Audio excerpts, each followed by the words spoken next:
La perturbadora mente de Marlene Olive, adolescente de 16 años, devota al ocultismo y adicta tanto a las sustancias ilícitas como al cachondeo, a hacer el delicioso de una manera descontrolada. Seducida por el pensamiento asesino y manipuladora hasta los huesos. Tenía 10 años el día que sin querer encontró unos documentos que no comprendía.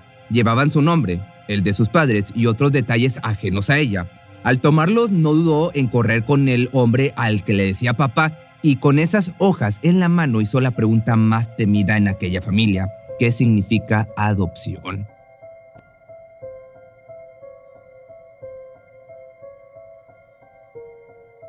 El hombre sintió un escalofrío recorrerle el cuerpo, pero optó por la respuesta más sincera proveniente de su corazón de padre. Fue un balde de agua fría para la niña. De un día a otro ya no era hija de sus padres. Eso la destrozó. Al ver las lágrimas rodando por su rostro, le explicó que no importaba en lo absoluto que no fuera su hija biológica. Le dijo lo especial que era y le hizo saber la enorme alegría que su presencia había llevado a esa casa. Pero todo intento de consolación fue en vano. Lo único en la mente de la pequeña era la pregunta ¿por qué su propia madre no la había querido? Lo cierto era que Marlene Louise Olive Norfolk había nacido en Virginia el 15 de enero del 59 como hija de una madre soltera cuya decisión de entregar a su bebé había tomado antes de su nacimiento. Fue entonces que aparecieron James Jim Olive y Naomi Eleanor Wagner, una pareja quienes después de varios intentos para concebir tomaron como alternativa la adopción. En aquel momento, ya reunidos los tres como familia, parecía un milagro de la vida. La felicidad no les cabía en el pecho y soñaron en grande visualizando un lazo de amor irrompible entre ellos. Lo que no sabían era que al llevar a esa niña a su hogar estaban firmando su sentencia de muerte.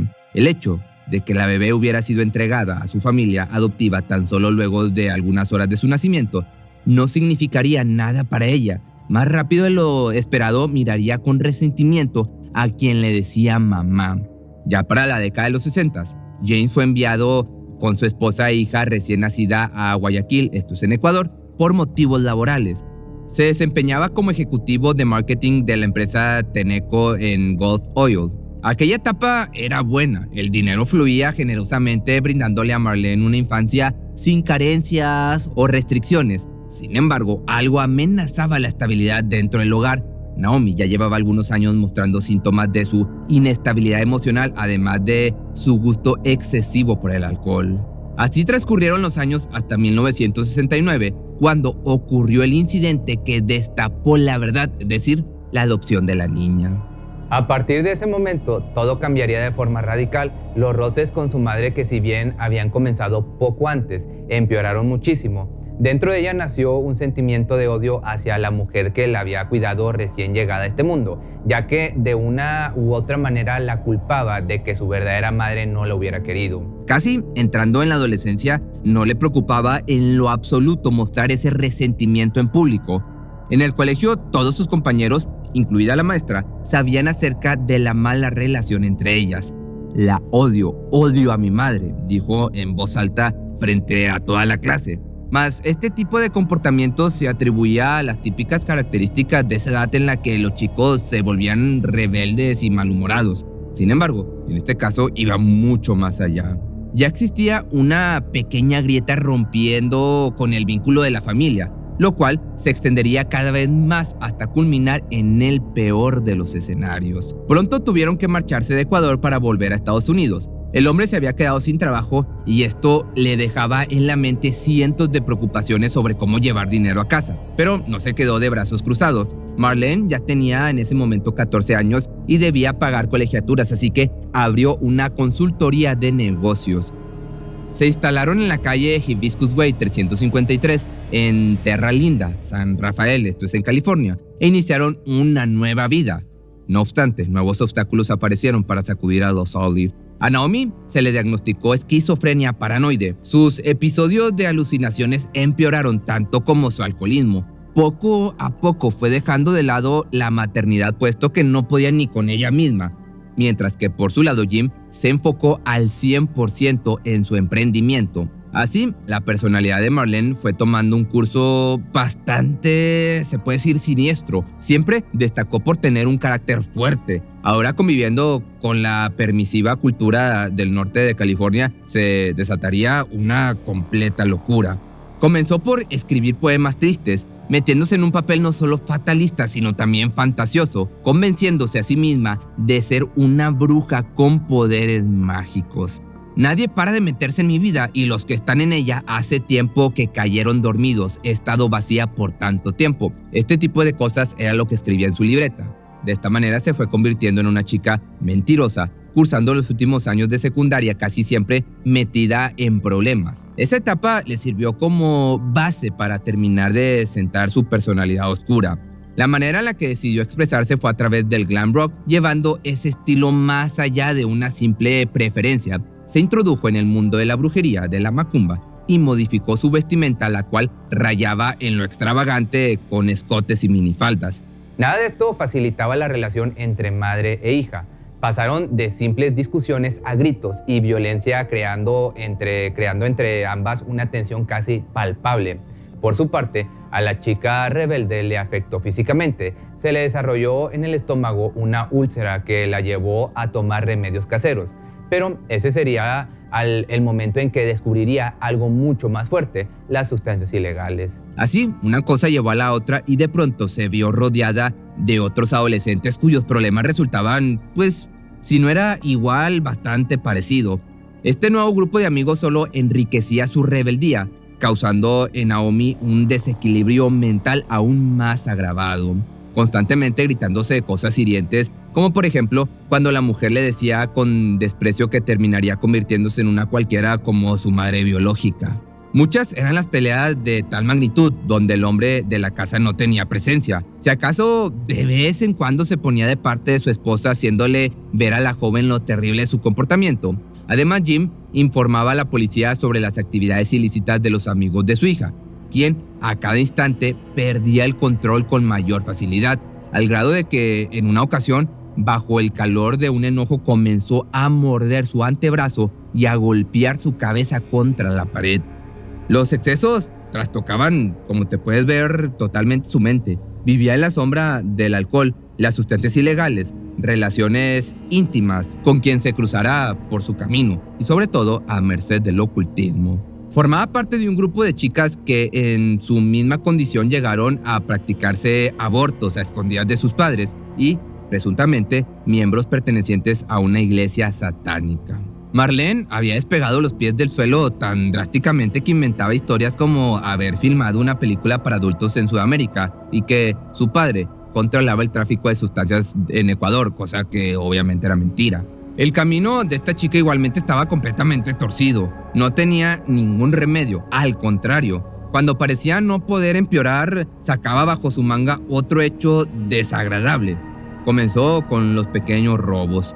Al principio parecían simples travesuras de adolescentes. Sin embargo, escalaron hasta convertirse en algo serio. Tiendas, tarjetas de crédito de sus padres, poco a poco ascendieron al punto de encontrarse frente a frente con la ley en algunas ocasiones. Justo fue en esa etapa cuando llegó a su mente el primer pensamiento de arrebatar una vida. Quería deshacerse de su madre e iba muy en serio. No pasó mucho tiempo y lo intentó por primera vez.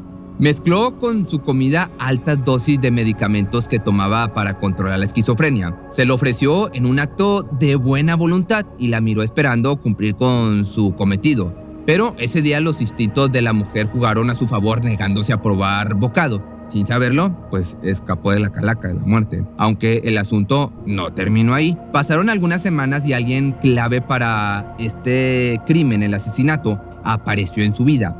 Su nombre era Charles Chuck Riley, un joven de 20 años, 5 años mayor que ella. Había desperdiciado su vida como vendedor de sustancias ilegales, no tenía estudios y se caracterizaba por su personalidad llena de complejos. Pese a su edad, jamás disfrutó de la compañía de una novia. Era hijo de un empleado de panadería y un ayudante de enfermería, Oscar y Joan Riley. El joven arrastraba traumas por su complexión, ya que en su adolescencia llegó a pesar 140 kilos. Esto le hizo ser sumamente inseguro y manipulable, situación de la que se aprovechó Marlene. Para él fue como un ángel caído del cielo. alguien que finalmente lo había notado y cuya apariencia no le importaba. Pensaba que era su única oportunidad en el amor. Cuando se conocieron, ya tenía tiempo en el negocio de las sustancias ilícitas. Ganaba muy bien, lo que le permitió comprar armas, aprender a dispararlas y hacerse de una reputación de chico malo, ganándose el respeto de los chicos de su vecindario. Quizá nadie intentaba aprovecharse de él, pero la joven de 15 años se convertiría en su talón de Aquiles, su perdición. Se apoderó de su mente, volviéndolo esclavo. Sabía la influencia que tenía sobre él y lo exprimió hasta donde pudo. Le pedía ropa de marca, joyas, dinero, todo, mientras que ella le daba a cambio el máximo placer jamás antes experimentado para el moldeable pobre chico. Jugó el papel de juguete, vil marioneta a merced de los sádicos deseos de su novia, quien le llegó a exigir tomarle fotografías cachondas, explícitas para enviarlas a la revista Penthouse. Le pidió ser golpeada con un látigo, incluso lo convenció de usar su cara como sanitario en un contexto sexual, ya sabes, estas cosas pues bastante sucias. Él, pues imagínate, estaba completamente obsesionado y aunque en ciertas ocasiones llegaba a dudar sobre las extravagantes peticiones de su novia, terminaba por ceder, le ganaba el cachondismo, temiendo que ésta pues lo abandonaría. Shock también absorbió todos los problemas familiares de Marlene. Era su escucha más fiel, dispuesto hasta a asesinar si le pedía. Por su parte, James y Naomi por un momento llegaron a pensar que esa relación finalmente haría sentar cabeza a su hija. Pero pues estaban engañados. Se dejaron llevar por la fachada de chico educado, responsable y preocupado por el bienestar del adolescente, hasta que inevitablemente la máscara se desvaneció. Una tarde, la pareja se vio involucrada en un robo donde consiguieron alrededor de $6,000 en prendas y accesorios para ella, sumado a otro incidente en marzo de 1975, cuando Shock fue detenido por hurtar junto a su novia $1,114 en una tienda de ropa. Este tipo de sucesos encendieron las alarmas de los Olive, pensando erróneamente que la mala influencia era el joven de 20 años. Pronto decidieron prohibirle a la pareja seguir con su tóxica relación, algo que terminó por enfurecerlos. Pasaron alrededor de 3 meses, tiempo en el que la mente de la perversa Marlene se echó a volar, ideando tácticas para mandar a su mamá al otro mundo, al más allá, de una vez por todas. Consideró poner una bomba en el auto de sus padres y hacerla explotar o tirarlos con su vehículo desde un acantilado. Los chicos buscaban la manera de verse y discutían la forma más eficaz para el plan mortal. Más tarde, un caluroso día de junio, Naomi y su hija tuvieron una discusión sumamente violenta y esta sería la gota que derramaría el vaso. Rendida a su furia, la chica llamó a su manipulable novio y le dijo: «Tenemos que matar a esta perra hoy». No se lo pidió 2 veces e iniciaron con los preparativos. Finalmente, y de esta manera llegó el 21 de junio de 1975. La única hija de los Olive dio marcha al plan. Programó con su padre un paseo de compras, dejando solo al objetivo principal. Shock Riley continuó con el siguiente paso, el cual era entrar y arrebatarle la vida. Entonces, al ingresar al domicilio, la mujer se encontraba recostada en su cuarto de costura, sin esperar que de pronto alguien le golpeara la cabeza con un martillo. Soportó lo más que pudo, herida y pues en un mar rojo, un charco rojo. Ella no quería morir, pero ante su resistencia, el atacante respondió tomando un cuchillo de la cocina y atacándola en el pecho. Finalmente, para silenciarla, le cortó la respiración con una almohada que colocó sobre su rostro. No obstante, nada saldría según lo previsto. Su novia y Jim volvieron antes de lo esperado, un error que culminó en otra muerte no planificada. El hombre quiso luchar contra él para salvar a su moribunda mujer, pero desistió ante el calibre 22 que el intruso sacó de su bolsillo. 4 disparos después, estaba en el piso, ya sin vida. Jim, de 58 años, y Naomi, de 50, ambos padres adoptivos, víctimas de la locura de su propia hija malagradecida. El fallecimiento del hombre no estaba en la lista, aunque tampoco fue merecedor de alguna lágrima de tristeza de parte de la niña que crió como suya. Acto seguido, los homicidas se limpiaron un poco, envolvieron los cuerpos en sábanas y salieron con dirección a una zona rural donde se encontraba el Parque Nacional China Camp, un área concurrida por cazadores. Ahí era muy común que se quemaran cuerpos de animales y resultó la manera, pues digamos, más perfecta para deshacerse de la evidencia. Colocaron los cuerpos ya sin vida en la enorme parrilla a cielo abierto, rociaron combustible e iniciaron con la cremación. Finalmente lo habían hecho, el terrible acto que se reflejaba en sus pupilas ardientes de victoria y maldad. De regreso a casa, contactaron a un amigo para que les ayudara a limpiar el desastre ocasionado, mismo que serviría de testigo para el descubrimiento de la verdad. Esta satánica pareja de novios disfrutaba al máximo su libertad, gastando el dinero de los fallecidos en ropa, sustancias ilegales, conciertos, restaurantes caros y todo lo que les venía a mente. En especial, la idea de cobrar los seguros de ambos luego de que fueran declarados sin vida. Quizá pensaban que nadie les culparía, pero les quedaba un largo camino por recorrer antes de siquiera pensar en lograr cobrar un peso. 7 días después del acontecimiento de los hechos, un socio comercial de Jim decidió visitarlo para saber el motivo de su ausencia.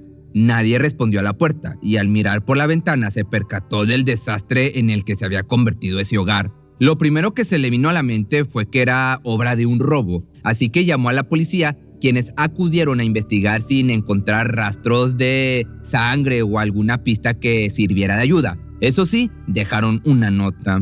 Esta fue recibida por la chica de 15 años y no dudó ni un segundo en acudir a la comisaría para explicar la ausencia de sus padres. Dijo una gran mentira. Según ella, se habían ido de vacaciones al lago Tahoe, pero algo no parecía marchar bien. Tal vez no mentía tan bien como pensaba y se fue envolviendo en las preguntas de los detectives. Pronto su versión se volvió siniestra. Dijo que su padre había asesinado a su madre, que había huido después, dejándola sola en casa. Esto lo convertía en una investigación entonces por homicidio. Como si fuera poco, sumó datos increíbles al relato, lo cambió tantas veces como pudo y acusó a Naomi de ser asesina. Posteriormente inventó a un supuesto grupo llamado Los Ángeles del Infierno, cuyos miembros presuntamente se habían llevado a sus padres. Días después, la noticia ya era conocida, poniendo en alerta a la comunidad, dando paso a varias pistas que pudieran ayudar a resolver el caso. Entonces, el 25 de junio de 1975, un bombero llamado Vin Turini descubrió en el Parque Nacional China Camp los restos de una gran hoguera. Primordialmente pensó que era o que se podría tratar de algún animal, pero tomando en cuenta las desapariciones decidió llamar a las autoridades para estar bien seguro. Una semana después se confirmó la más temida de las sospechas: los restos pertenecientes a Jim y Naomi Olive. A ese momento, la confesión de Chuck estaba puesta sobre la mesa. Se contradijo algunas veces culpándose a sí mismo y luego a su novia. Los detectives, por su parte, confundidos, no sabían exactamente quién había sido el autor del crimen de Naomi. El chico no tenía motivos de odio, pero ella se conocía que sí. Más no se detectó evidencia de sangre en su ropa. Ya para el 1 de julio de ese mismo año, ambos quedaron detenidos. Entre las evidencias de la investigación se descubrió una carta que daba un panorama más amplio a lo que había pasado.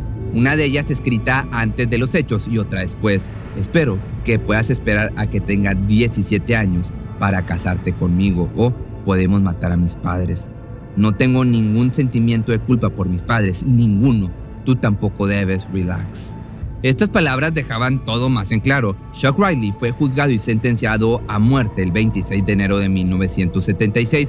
Sin embargo, posteriormente la Suprema Corte le conmutó la pena capital por 2 cadenas perpetuas sin posibilidad de salir bajo palabra antes de cumplir 7 años de cárcel. Fue trasladado en San Luis Obispo. Ahí trató de rehacer su vida, aunque entre las rejas participó voluntariamente en programas de reducción de la condena y estudió administración de empresas. Tuvo la oportunidad de casarse en 2 ocasiones con chicas que conoció por correspondencia. De la primera se separó al poco tiempo y de la segunda tuvo que despedirse a causa de su fallecimiento por cáncer de mama. Por otro lado, Marlene Olive recibió una sentencia menos severa. Era la autora del crimen, pero también menor de edad. Fue enviada al Centro California Youth en Ventura, donde debía cumplir de 4 a 6 años dependiendo de si se le consideraba rehabilitado o no. No obstante, la chica en realidad no tenía remedio y eso lo demostraría en los próximos años. Estaba camino a su libertad y fue trasladada a otra prisión con un régimen más benévolo. De ahí se fugó, solo había cumplido 2 años de sentencia. Volvió a sus adicciones y a ejercer como chica de la vida galante, como de estas mujeres las cariñosas, hasta julio de 1979, que fue encontrada y enviada a California. Al cumplir los 21 años en 1980, salió de prisión. Esa década cambió de nombre incontable número de veces. Fue arrestada por robo, por sustancias ilegales y fraude, pisando la cárcel en algunas ocasiones. Se ganó el apodo de la Reina de la Basura, bautizada así por la policía considerando que la chica hacía negocios con cualquier cosa que cayera en sus manos. Incluso manejó una importante red de falsificación de documentos de identidad en la región, por la que fue detenida en el 86 en la ciudad de Los Ángeles. Antes del 2003 entró y salió del reclusorio varias veces y posteriormente desapareció del mapa. En cuanto a su cómplice, peleó varios años por su libertad condicional hasta que le fue otorgada en diciembre del 2015. Actualmente nada se sabe de esta psicótica pareja, solo que de seguir vivos andan por el mundo con nombres falsos siendo personas de la tercera edad, más viejos que sus víctimas al momento en que ocurrieron todos estos hechos.